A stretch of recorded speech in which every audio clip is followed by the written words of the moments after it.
Le verset 1 Thessaloniciens 5, 23 décrit l'homme intègre, tel qu'il a été créé. Le tout, l'esprit, l'âme et le corps, parfait et irréprochable. Les trois parties de l'être nommées ici dans l'ordre qui leur convient constituent l'homme parfait. L'esprit apparente l'homme aux intelligences supérieures, aux êtres célestes. Il est la partie supérieure de l'individu, le tabernacle du Saint-Esprit, lequel vivifie. 1 Corinthiens 15, 47. Chez celui qui n'est pas spirituel, l'esprit est tellement enfoncé dans le domaine inférieur de l'âme animale que l'Écriture le désigne sous le nom d'homme animal ou sensuel. Il n'est plus qu'un corps composé de matière, animé d'une âme d'essence immatérielle, mais dépourvu d'esprit.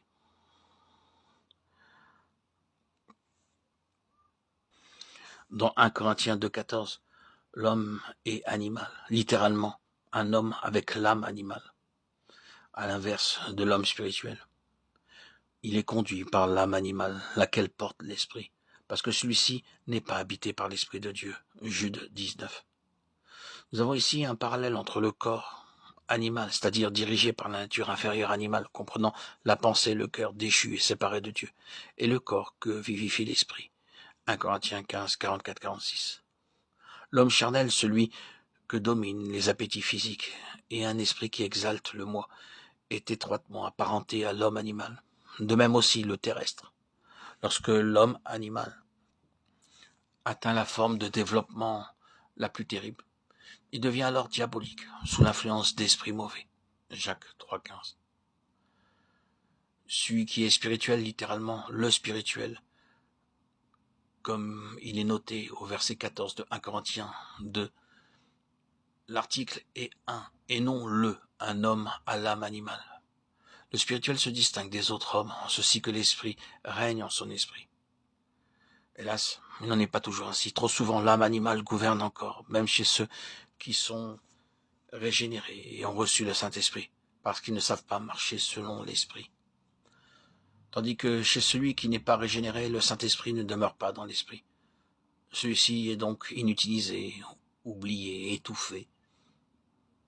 Il est comme submergé par l'âme animale, sensuelle. Quiconque est dans ce cas ne peut être nommé spirituel. Comme l'homme charnel ne peut les recevoir aussi, n'ai-je pu vous parler des choses profondes de Dieu comme je l'aurais fait avec ceux qui sont spirituels, mais j'ai pu m'adresser à vous comme à des gens charnels. 1 Corinthiens 3, 1. Le premier adjectif traduit charnel implique un homme de chair uniquement, l'homme naturel. Ici, l'apôtre ne veut pas dire que tel est bien le cas de ceux auxquels il s'adresse, mais que de leurs tendances sont charnelles. Leur division le prouve, de sorte que, malgré leur conversion, il a dû s'adresser à eux comme s'ils étaient uniquement charnels. Dans Jacques 3,15, ils sont appelés semblables à l'animal, sensuels.